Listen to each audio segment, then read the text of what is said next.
brought forward by Willie Pike. And as he takes her in, the red light goes on. They're all set.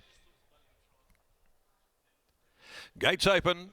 Often Racing, Queen of Hawks and Classic Impact amongst the first to go. Think Like a Winner had begun okay. Kenny Kevis trying to work across from right out there in the bleachers. Pushing up is Maynack, Maggie Jean, Macwell Smart just behind those when they settle down. Star Supreme's gone forward as Queen of Hawks takes over. Further back, Gaspardo trapped out there wide at the 800. Helios Amigos being followed further back over on the inside by Saxon Jewel, who's near enough to the tail end of the field with Think Like a Winner. Queen of Hawks at the 600 leads the way. Running second, Star Supreme. Kenny Kev posted in the cheap seats now as Queen of Hawks takes off coming before the home quarter. Getting up on the rails now is Maynack being followed by a Marley Me tracking Maynack for home. Followed further back Maggie Jean, Helios Amigos, Classic Impact. In the straight they turn now. Queen of Hawks a length and a half. Maynack 2 lengths of Marley Me. Kenny Kev battles away. On the outside Maynack takes Queen of Hawks. A Marley Me is starting to wind up for Pike. It's still Maynack. A Marley Me trying valiantly. Kenny Kev likewise. Maynack kept going though, holding them for the moment. Maynack to Marley Me with a late dive, but Maynack won it. Maynack back to the 1200, much more suited. Beat home a Marley Me. Kenny Kev. Maggie Jean came late down the outside. So did Saxon Jewel, picking up good ground. Behind them, Classic Impact. Helios Amigos. Gaspardo was wide all the way. Queen of Hawks weakened right out of it. Macwell Smart further back in the field, never sighted. Followed further back by Think Like a Winner, and tailing out to finish a long last is Star Supreme. Maynack gets home. Jez Vallis at odds.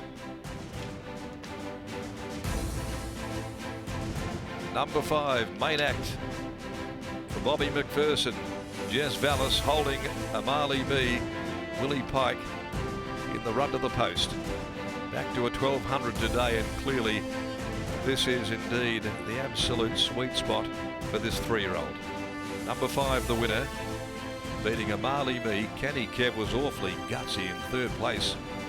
Wide draw off the course all the way.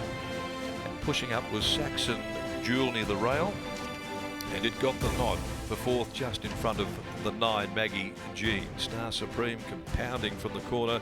Dropped right out, finished a furlong behind those. Queen of Hawks gave nothing after showing speed and leading for home. They faded right out of contention. 5, 1, 2, 12 are the numbers here after the running of race 2. The winner is a Gingerbread Man gelding from West End Theatre for Bob Jan McPherson. Mrs. B. Lammy, B. Ramsey, prepared by Bobby Mack, and ridden by Jess Vallis, defeating a Marley Me. She took time under the 59 to wind up under the vigour of Willie Pike. And they've run home in 35.58 off a time of 1:10.45, so good going.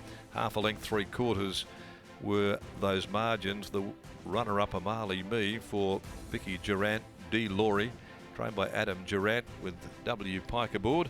And third 2, Kenny Kev, loses no admirers either for Sean J. Casey, a safeguard 3-year-old out of Cosmetic Offer for K. O'Connor, D. Chianti, and ridden by Braden Garth. After the running of race number 2, and a bit of value there with Maynack as well, beating a Marley Me. In a wide race, the second turned out to be. The third is the 1800 Tab Touch Maiden at 2:34. 6 drilling rig, 12 Make to Fortune are the scratchings out of the next on the card.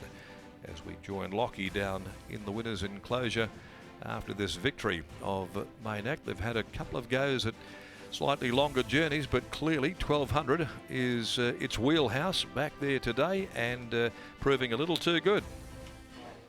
Yes, exactly right, Darren. At 1400 metres, it just seems to stretch him a fraction, but back to 1200 metres appeared to be the key. I'll make my way over towards Bob now. Bob, congratulations on the win. Talk us through the decision to bring him back in trip here this afternoon. Have you just learnt that he just doesn't quite see out the 7 furlongs? He doesn't get the trip, no.